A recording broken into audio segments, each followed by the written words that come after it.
آپ کو بے شمار فائدے ہوں گے. آج ہم روزہ روتے ہیں کیسے کیسے کاروبار کر رہے ہیں اور کس انداز سے روزہ رکھیں.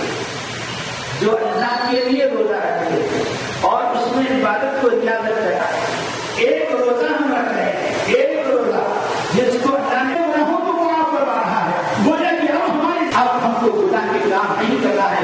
تو جو ہی معاہدہ کر نمازوں کے پابند نہیں تھے, اب نمازوں کے پابند ہو جائیں گے. اب تک ہم قرآن کو تکلیف نہیں دیں گے.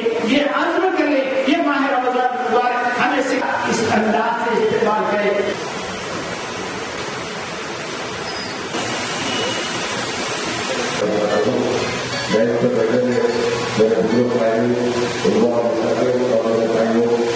میں آج اصل میں سننے کا ارادہ تھا, مگر میرے گھر میں چھوٹا سا فنکشن ہے اور محفوظ ہو کے مجھے بلایا گیا اور رمضان کی آمد پر, تو اس لیے میں ضرور یہ حاضر لوگوں کا کافی لوگ میرا انتظار کر رہے ہیں, اس لیے میں معذرت چاہتا ہوں.